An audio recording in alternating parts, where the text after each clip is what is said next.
Chapter 14. Criss rushed over and spotted the gun, the mound of cocaine, and the empty magnums of champagne. "I think I need help," I told him.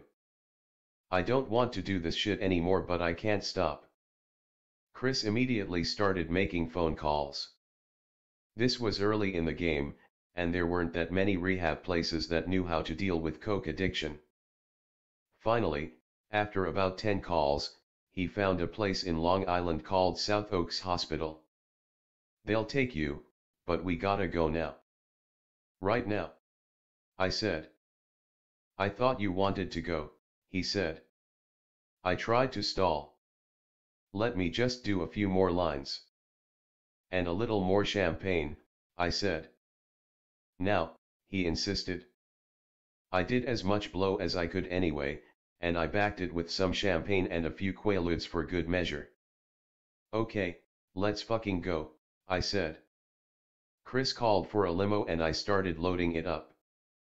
I packed 2 suits, some silk shirts, a couple of pairs of nice boots, a killer pair of rock and roll leather pants.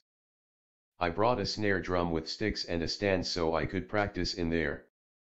I had 4 Playboy magazines and a couple of paperback books to read. An acoustic guitar. I was packing like I was going to a resort where I'd have my own room where I could play my guitar, read, chill out. The ride there was pretty quiet. I was whacked out from partying with Tex. It was at least 4 or 5 days since I had slept, so I looked really bad. As we got closer to the place, I started having second thoughts. "This is going to be good," Criss said.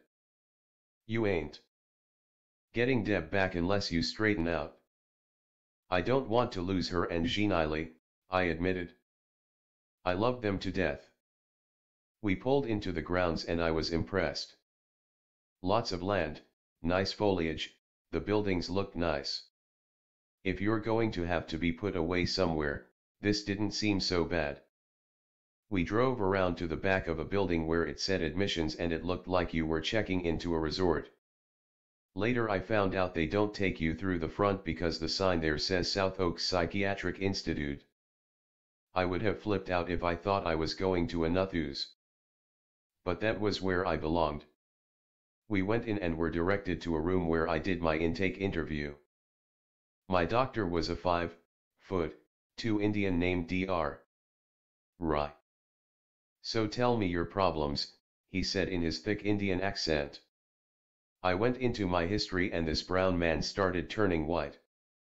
I told him about stuff on the road, I told him about the SWAT team episode, I was totally honest. Dr. Rai excused himself for a moment to confer with some of the other people there. Then he came back into the room with an admission slip. "The first step to recovery is admitting that you have this problem. You should be very proud that you've taken that first step." In truth, I should have been there long before. I signed the paper and I looked up and a nurse had come into the room accompanied by 2 giant guys in white shirts and pants and shoes. I started to get a little uncomfortable. "Mr. Criss, we're here to take you to your room," one of them said. "Okay, is all my stuff that was in the limo up there already?" I asked.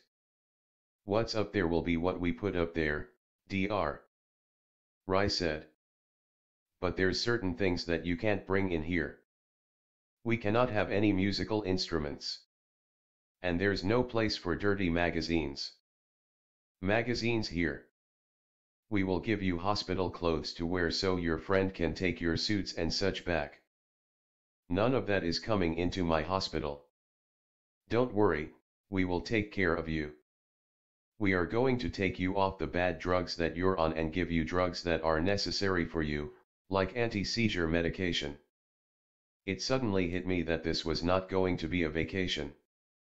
I was numb when Criss came over and gave me a goodbye hug, but I thought this was a good move. I really trusted Criss. Then the 2 huge orderlies escorted me out of the building and we crammed into a small compact car. The nurse got behind the wheel and started off toward a nearby building. I was still stoned out of my mind, so I started rapping and telling them that I was Peter Criss, founding member of KISS. They were agreeing with everything I said, but it dawned on me later that they would have agreed if I had told them I was Napoleon. I had no idea that they were taking me to a mental ward. We got to the other building and climbed out of the car. One of the orderlies took out a huge loop of dozens of keys and started opening the doors. As we went past a door, he turned around and locked it again. The whole time, the other orderly was holding my arm. We couldn't even get on the elevator without using a key. We finally got to my ward and they checked me in and took me to my room. It wasn't the Four Seasons, but at least it was private. But I noticed there was no lock on the door. As I was settling in, the nurse brought me some meds. A Valium, a painkiller, and an anti-seizure pill. Hey, I never turned down a pill, so I took them and then walked out onto the floor of the ward. I took one look around and I thought I was in the film One Flew Over the Cuckoo's Nest. There were all these people just shuffling around with vacant looks on their faces.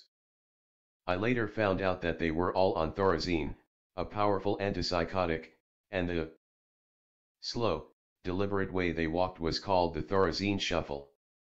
One black guy came up to me and dropped a lot of money in front of me, saying that he didn't need it because his family was wealthy. Another guy was sitting in the corner of the room telling jokes and laughing to himself. One older woman suddenly went into a rage and they threw her into a straitjacket and carried her off. A few hours later, she came back a vegetable. I was in the middle of all this and I was scared.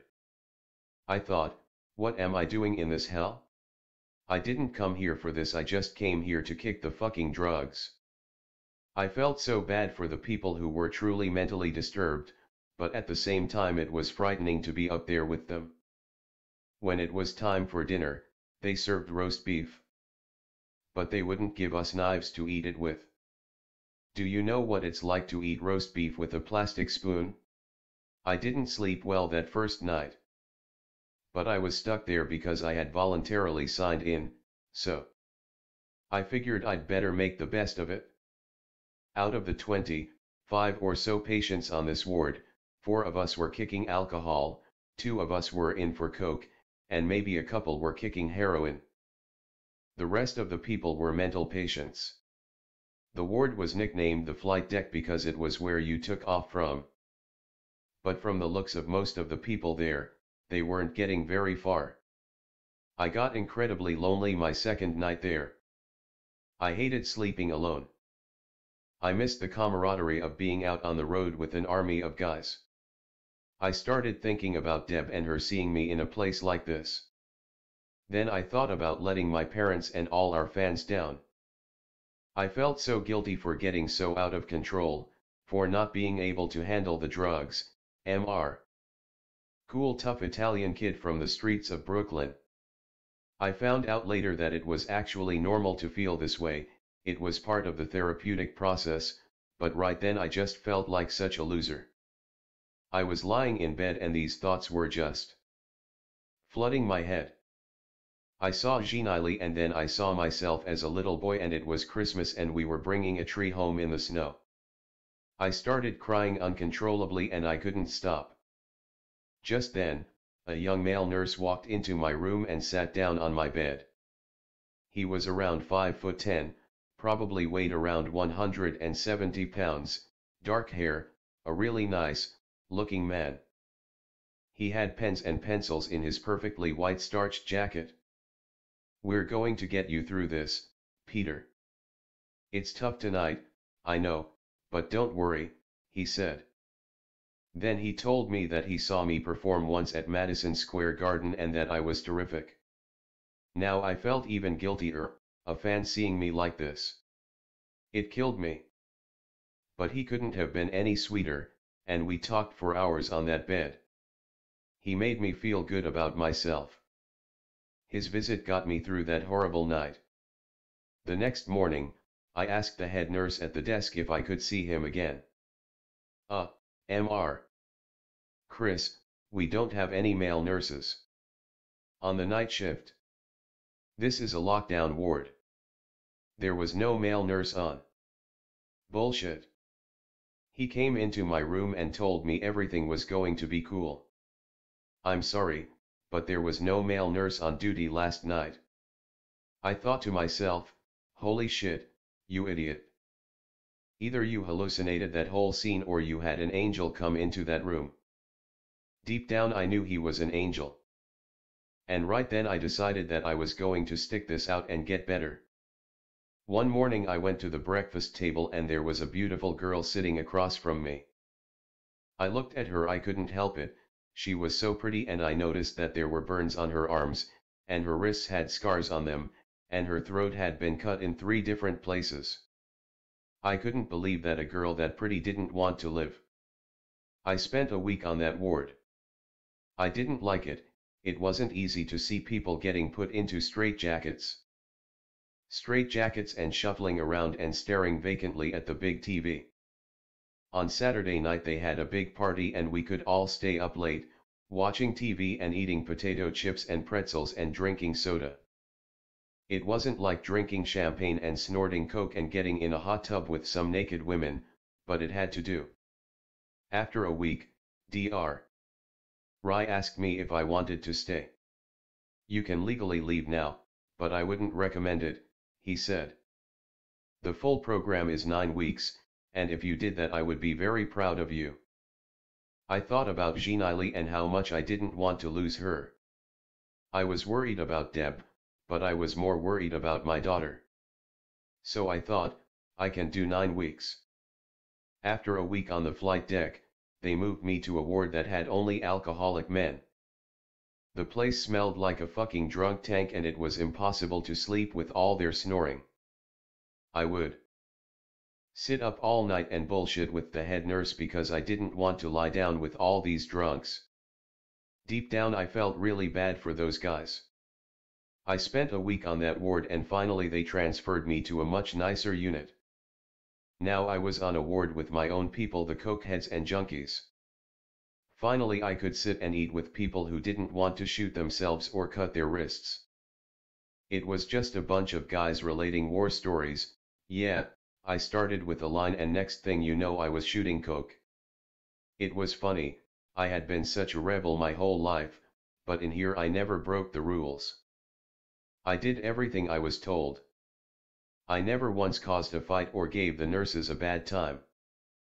I was never confined to my room. I was a model patient because I really wanted help. I was also learning major lessons in humility. I couldn't just go out and have a steak at Peter Luger's. I had to eat whatever they were putting on the plates that night. They had a chapel there. And I went to it every day and got a lot closer to God. I did so much praying, I should have been a priest. I started realizing that the drugs had changed my personality, and after a few weeks I felt like I didn't have that monkey on my back anymore. But still I would beat myself up and wonder, how the fuck did you let yourself get to a point where you needed to be here? How could Criss do this to himself? Whenever I got on that guilt trip and felt like such a failure, Dr. Rai was there to lift me up. You did nothing wrong, he'd say. You're just like every other Tom, Dick, or Harry. People fall into the trap. People get addicted. You're not above all that. I hate to tell you that even though people tell you you're a big star, you're not that unique. I felt comfortable in this new unit. They woke us up at 5 in the morning for breakfast and then I'd see Dr. Rai for an hour. Then we had group therapy and then a class about the chemical impact drugs had on the body. After lunch we saw another therapist and then had a few other classes. You'd see your doctor again for a brief time after dinner, and then we had another group session before lights out at 10 o'clock. I would lie in bed all night thinking about how I wound up in this place. I realized just how much pain I had to endure to do my job. I'd tear ligaments all the time, in both of my shoulders, just like a professional athlete. But we were in the middle of a tour so we couldn't stop. We had to think about our careers. So I'd see a succession of doctors to get those huge cortisone shots to alleviate the pain. The injections themselves were extremely painful, but I took them because I wanted to play. I remembered when we had to stop that European tour and I had to be taken off the plane in a wheelchair because I was in so much pain. I had to lie on my couch in my brownstone for weeks and just rest. If I had continued, I wouldn't have been able to play again for the rest of my life. The docs told me. I remembered getting a shot from a quack doctor at the L.A.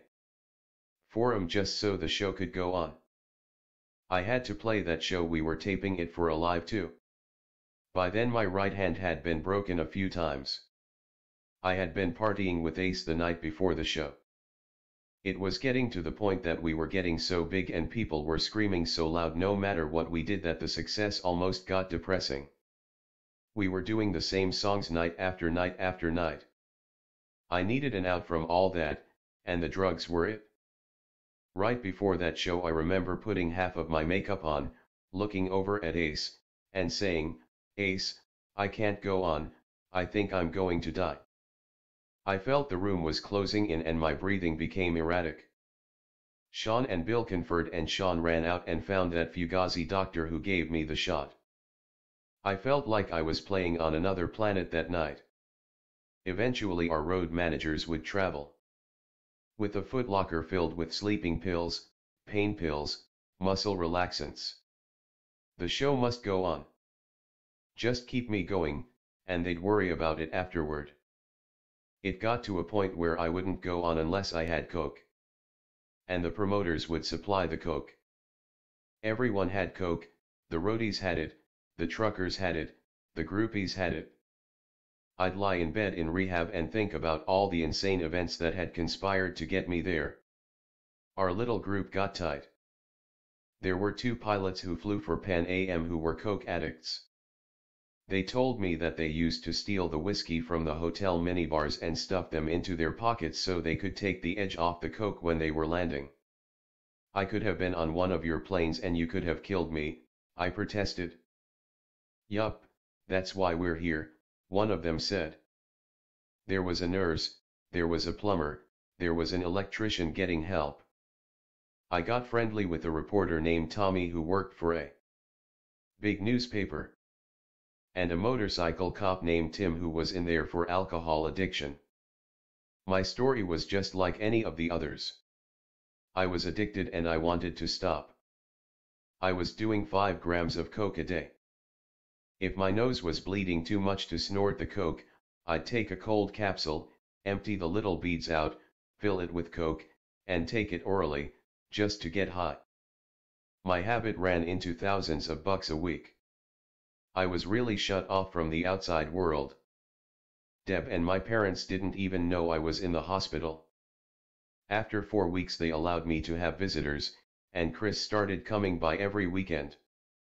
He'd bring me a couple cartons of cigarettes, which I didn't need to smoke anymore since I wasn't doing blow, so I passed them out to the other patients. He'd also bring me candy and magazines and fill me in on what was happening at the office. The band sent me 1 fucking card the whole time I was there. "Good luck.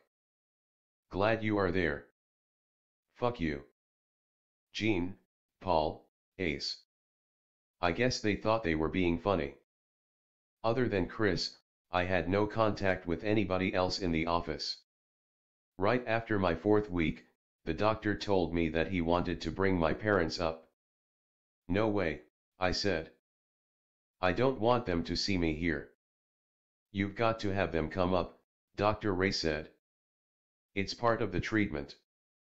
The day they visited was the worst day of my life. My mother came in and shot me a look that was just crippling. I'll never forget it until the day I die. It was like she was saying, "How did you get here, after all that work, all those hours of practicing, all those years of suffering? You finally became what you wanted, you married a gorgeous woman, you have a beautiful daughter and a beautiful house, and now you're in a nothus." I could just hear that internal monologue. Ironically enough, it was my father who cried like a baby, the guy who could never show any emotion to me at all. So I started crying, too. I wish I could help you, he said. Me too, Dad. He must have gone through 3 hankies. My mother later told me that he cried all the way home to Brooklyn. I told you that woman you married was crazy. Now look where you are, he said. Don't talk like that, Dr. Rai said. You have to be positive. What positive, my father said. He wouldn't be here if it wasn't for that crazy girl he married. And where's your big shot band? And your manager? Where's all the people who said they loved you to death? They got rich, and you got addicted and put in the nuthus. The session had become a nightmare. Dr. Rai told them that I was a cocaine addict and I didn't have any control over it, and they were going to clean me up and put me back into society so I could go back to my music. But until then, I was staying right there, and he would like it if my parents could come up and visit me more. You'll never see me here again, my mother said, and they left. I went back to my room and cried my eyes out. I felt like a pile of shit. My own mother was refusing to come back because she was so hurt. She loved me so much that this was all too much for her. Now it was time to deal with my wife. I had tried to write Deb a few letters the first few weeks I was in there, but Dr. Rai wouldn't let me send them. He told me they were a little too emotional, but I think, in retrospect, that he was worried Deb would leave me. And that was the last thing I needed at that point. I later found out that Deb had actually written a letter to me after Criss told her that I was in rehab. It was a very heavy goodbye, adios, it's all over letter. She told him to bring me the letter, but Criss never did. He held onto it and eventually tore it up because he knew that if I read it, I would have broken out of that place and flown to California. But Dr. Rai was preparing me for the worst. You know, you may go home and she may not want you still, he told me. You may straighten yourself up and feel great about yourself, and you may still go home to an empty house and a divorce. We hope that's not the case, but I want you to prepare yourself for that, if it happens. So he felt it was too early for me to see Deb and the kid. I had to be content with seeing Criss. But there was something strange going on there, too. One time Criss came up with some long legal documents concerning Kiss that he wanted me to sign. You cannot do this, Dr. Rai said. He is in no state to sign such documents while he is in treatment here. So Criss finagled them into allowing me out for a walk on the grounds. We walked out to a large field and sat down on a bench, and Criss opened up his attaché case and took out some documents. He had me sign them, and then he quickly put them back in his attaché, as if he was afraid of getting caught.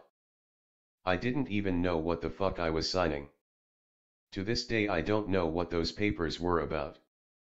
Finally, Dr. Rai told me it was time to contact Deb. He brought me to his office and, with my counselor there, we got Deb on the phone. It was bizarre. This was the first time I was speaking to her totally sober.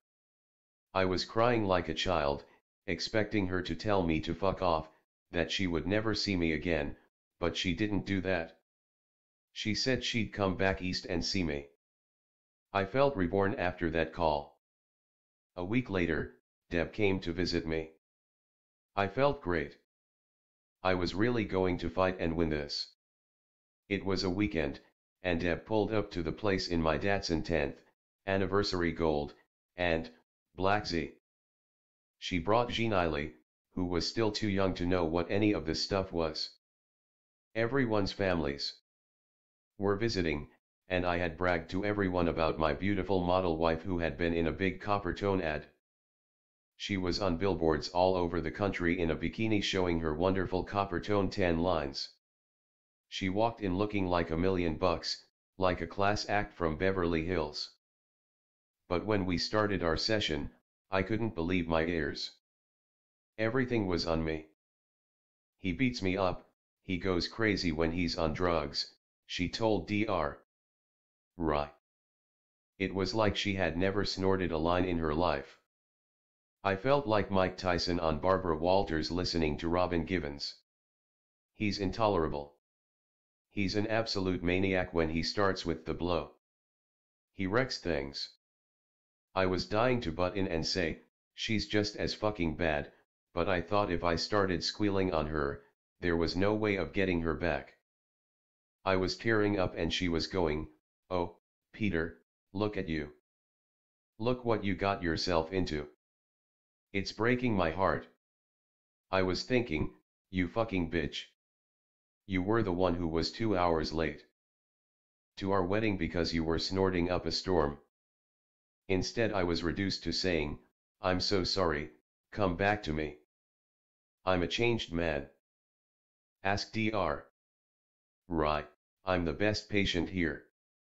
We sat down alone later in the little cafeteria and we talked. It was almost like we were strangers. I asked her if she would stay with me and she said, let's see how it goes. She was adamant about me sticking it out for the full 9 weeks. It was a hard day. When she and Ginali left, I was up all night in bed crying. I felt ashamed that after all we had been through and been blessed with, she had to see me here in this place. She came back the next weekend. I counted the days until Saturday came around. The next time she came I was so horny I was beside myself. I knew it was totally against the rules to have sex in the hospital, but I didn't care. We got someone to watch Ginali and we snuck upstairs to one of the rooms and she lifted her dress up and we did. It lasted maybe a few seconds, I was so horny. We were both giggling, hoping not to get caught. The next weekend, I got a pass to go home for the weekend. We could have proper sex, but it was weird. It wasn't hot and wild like it used to be because I was sober. I didn't even know what to do straight. I was worried about everything I did, everything I said. I was walking on eggshells. With Deb and Ginali back, I was feeling a lot better. I began taking over the whole ward, and we actually started having fun there. I made up class of 82 t-shirts for everyone. By then Thanksgiving had rolled around, but they wouldn't let me take the whole 4 days off. They let me go home for dinner, but I had to be back that night. My pal Tim, the cop, had a friend who had a private plane and he dropped me off at the airport near Darien. I was sitting there with my little bag waiting for Deb to pick me up. Deb drove up and we went home and the house smelled wonderful from all the great stuff she was cooking. She had invited the Kellys, the family who had sold us the house and who lived in a smaller house nearby. The husband, Joe Kelly, was a hell of a drinker, complete with one of those big bulbous red Irish noses. We sat down for dinner and I could see in their eyes that they were uncomfortable because they couldn't even have a glass of wine in front of me. It was silly. My problem was never alcohol, it was cocaine and pills. After dinner, we went to the billiard room and shot some pool. Just months before, I had been sitting in this room, up all night, shooting billiards and betting $1,000 a shot. Now I looked in the mirror and a drug-free guy was looking back. Soon it was time to leave and Deb fixed me a turkey sandwich to take back. Joe drove me back to the hospital in my Datsun Z. Back on the ward, everyone was so depressed, sitting around with their turkey leftovers and little slices of pumpkin pie. My 9 weeks were almost up. Christmas was coming up, my favorite time of the year, and we all got in the spirit and decorated the ward. We were all excited about the prospect of going home. Before you graduated, as they called it, you had to have an exit interview with your family and a panel of doctors and nurses and counselors. You know this will be no picnic for you, Peter, Dr. Wright told me. You'll have many temptations in the business you're in. Nothing has changed with respect to that. He was right on the dime. What changed was me, and hopefully I had the tools to deal with the outside world. That day, after the interviews, everyone went to the chapel and every patient gave a little farewell speech. When it was my turn, I thanked Deb for standing by me, and I thanked my doctor and the nurses and the counselors and my fellow class of 82. I had ordered up a special stretch limo for the day and we loaded my stuff into it, and I shook hands with everyone and hugged and thanked Dr. Rye. He was such a cool man. I remember looking out the back window as we drove off the grounds, vowing never to come back to a place like that. Then I looked at Deb and said, "I'm so sorry," and we kissed and hugged like little kids in the back seat. We had a quiet Christmas Eve. We put up a tree and exchanged gifts. I wasn't putting any medals on myself, but I was proud that I had made it through. I was so confident in myself that I had a couple of beers on Christmas Eve and nothing happened. But I was facing big changes in the new year. Criss was in turmoil. Ace had been miserable in the band after I left because he was on his own. They were fucking animals, he told me one day. They ganged up on me morning, noon, and night. I lost every vote. When we hung out together in Connecticut, he was always threatening to leave the band. He finally did in 1982. There were other changes, too. The album sales had declined and the tours were losing money.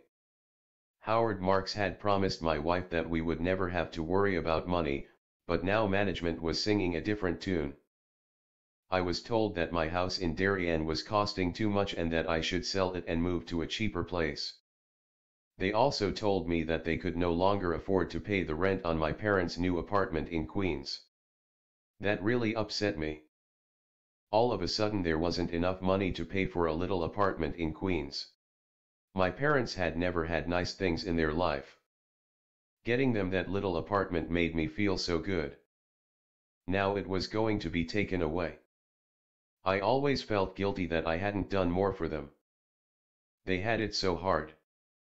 But it wasn't my fault they were losing that apartment. All I could think of was getting revenge on Marks and Glickman, who, in my mind, were fucking me.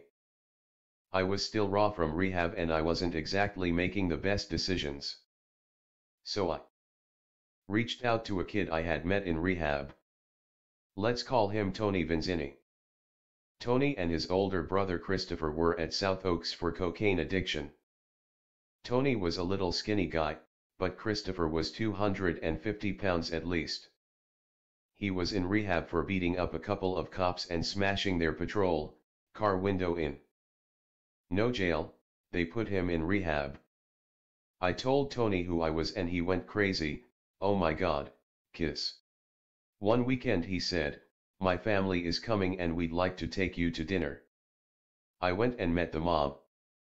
She had all the diamond rings, the leather skin from too much time down in the Miami sun, the bleached blonde hair. A million gold bracelets, a gold Rolex, and diamonds the size of your head. There was no father. They told me that he'd been involved in an accident in which he fell in front of a train and died. Their older brother, Louis, was running the family business now, some sort of waste management operation. So we got friendlier. After I got out of rehab, they invited Deb and me out to their house. We got there and I was in shock. There was a guy standing guard at the front door with a shotgun. They lived on the water in Long Island, and there were speedboats docked in front of the house. There were a ton of expensive cars parked in front. In the backyard they had a huge swimming pool surrounded by statues of lions and horses and Zeus. It was like Disneyland meets the Parthenon. The clues were obvious, but I was clueless then. I was vulnerable. Obviously the older brother, Louis, picked up on that. I was such a mark. So I told Tony I was having a problem with my management and he set up a meeting with his older brother. Louis struck me as a very scary individual, but I was so consumed with revenge that I didn't care. At dinner, I started telling Louis my tale of woe. I was in this huge band, they stole my money, they're telling me I have to sell my house, blah, blah, blah. Look it, I'll get your money back, he said with great bravado. We'll straighten this shit out with these guys who ripped you off. You got books? Why don't you bring me your books? He said. I went to my safe deposit box and I took all the financials that Marx and Glickman had given me over the years. I had never looked at them once. I brought the books over to Louis and he went through the documents, and then he knew more about my finances than I did. This had to be the craziest thing I've ever done, and I've done some pretty crazy things. Next I set up a meeting with Howard Marks and Louis. I wanted Howard to know that Louis was now representing my interests. We walked into the office and Louis started asking Howard questions that made it clear he had read our financials. I could see that Howard was freaking out. He was shooting me looks like he wanted to kill me. Louis started demanding some exorbitant amounts of money that he claimed Howard owed me. He already has a deal in place, Howard said. What are you talking about? Well, it seems to me that you owe him a lot more money, Louis said. He's got 25% of the band and he's not even in it anymore. What more does he want? Howard fumed. What I didn't understand was why my parents' rent couldn't be paid anymore. They agreed to meet again to resolve the differences. I walked out of their content that I had some muscle behind me to get back at these guys. By then I had realized how connected Louis and his family were. The Kiss office cut me off from any money, since Louis was disputing their figures. He had predicted that, so I was impressed. He convinced Deb and me to take 25 grand out of the bank so he could invest it, we would quadruple our money. Deb was so excited about this that she added 10 grand of her own money. We handed over the money and Louis gave us promissory notes that looked as though they were drawn up by a 6th grader. Somehow he convinced me to have him hold my beautiful set of black and silver striped drums, worth a good $15,000. One day a truck came up to my warehouse and they went into the truck, never to be seen again. He even worked on Deb and told her that he had good contacts in the modeling business and he could get her a gig with Jordache jeans. Next thing, Deb was handing her valuable portfolio of all her work over to him. I turned my attention to selling the house. Deb was pushing for us to move to California, but that seemed too radical a step for me then. In the interim, I decided that we'd sell the house and put our stuff in storage and rent a house nearby. I wanted to turn the house over quickly. Louis decided that he was going to help me sell it. That's when I knew something was wrong with the picture. I had a little voice telling me that maybe I shouldn't give him the 25 grand, but Deb was confident he'd make us money.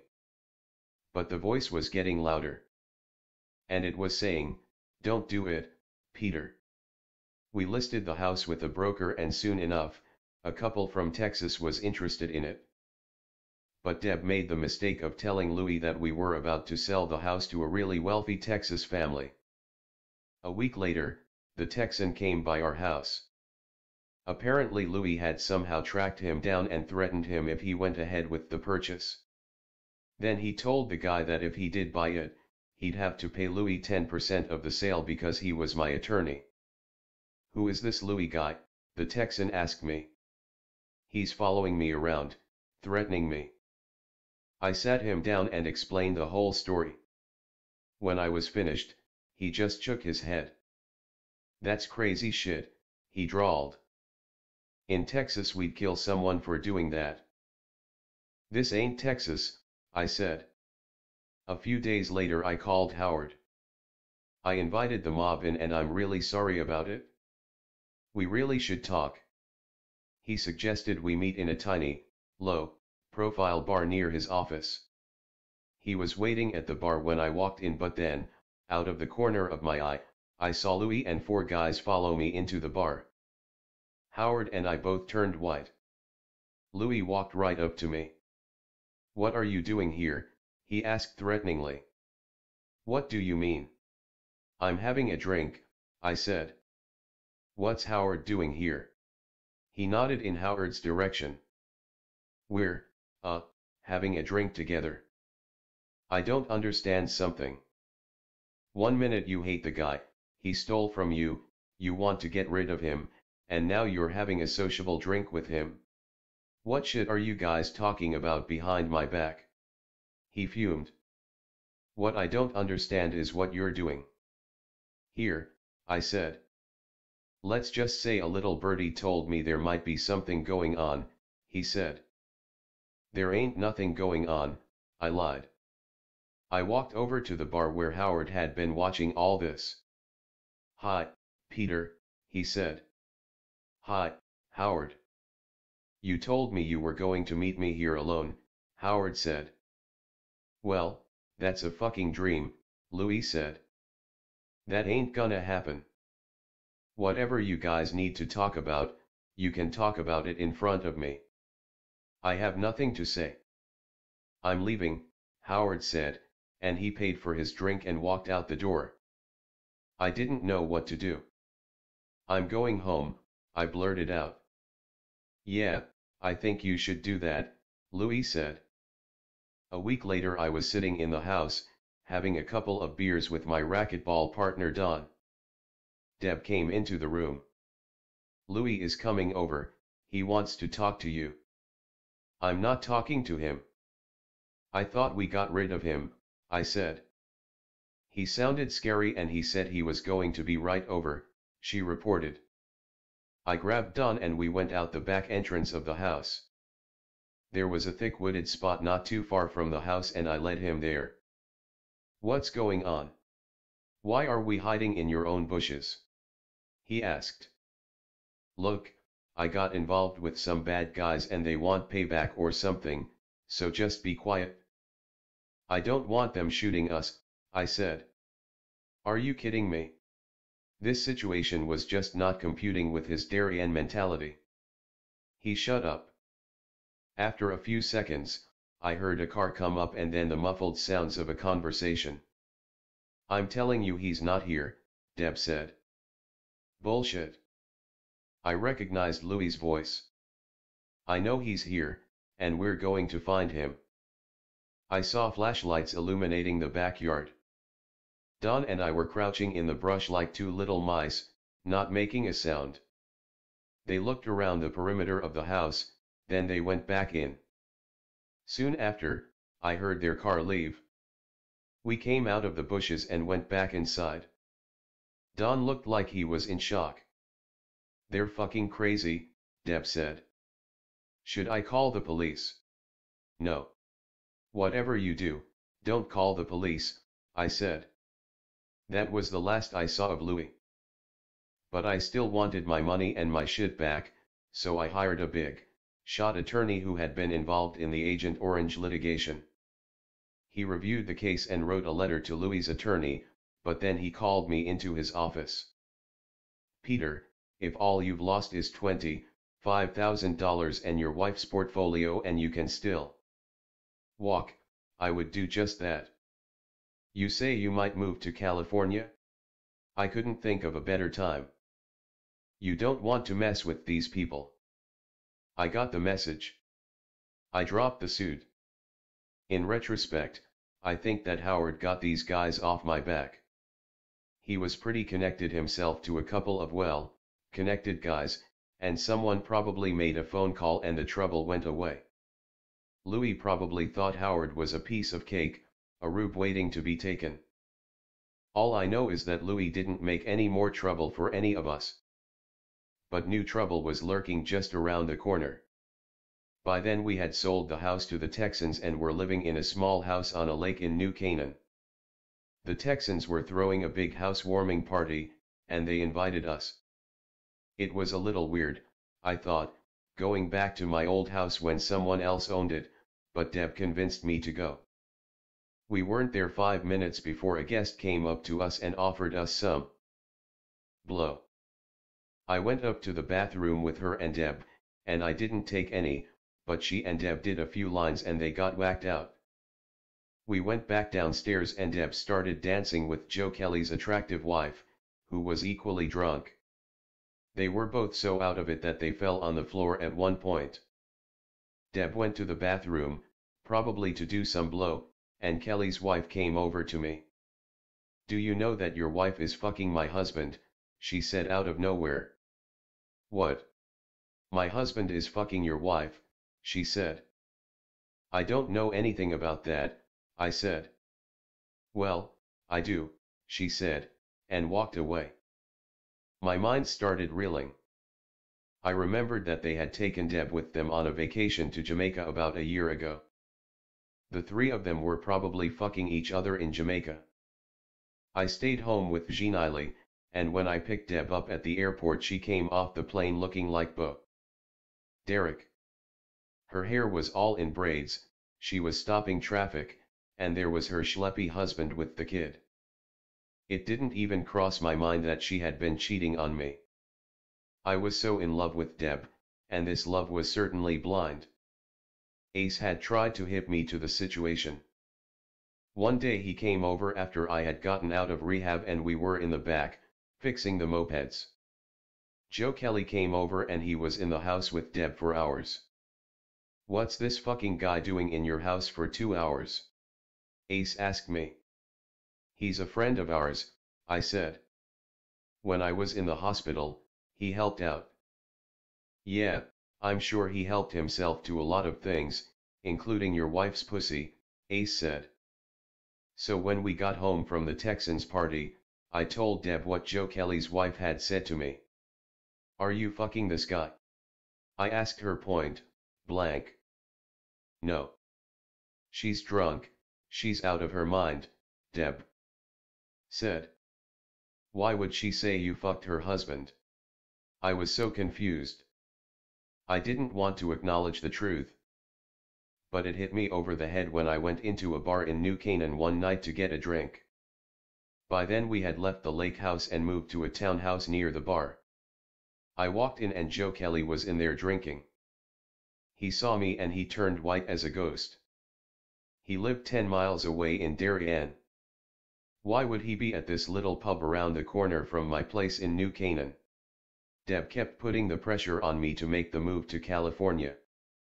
She and Sean had really worked on me that time. Sean had come out to stay with us before I went to rehab. They both got me going, saying that my solo records had failed, that I was going nowhere here. Living full time in California never appealed to me. I almost died in a car crash there. But the two of them were like stereo magpies in my ears. "You can work at A&M, you love that studio," Sean said. He knew just what buttons to push. "Your grandfather is up in San Francisco, you can see him more often." They convinced me one night. But then I went to rehab. Shortly after I got back from rehab, my grandfather George died of cancer and I was devastated. California seemed distant after that. But we had sold the house and had some money. Besides, who wanted to live in a townhouse in New Canaan anyway? Deb started working on me again. "I think I'd like to go back home," she said one night. "We can get a place in El-Dade. You're straight now, you can make a fresh start. All the record companies are out there. You know everybody." "All right, let's do it," I said. Someone should have walked into my house and shot me the minute those words left my lips. I should have been put out of my misery and spared the consequences of making that move.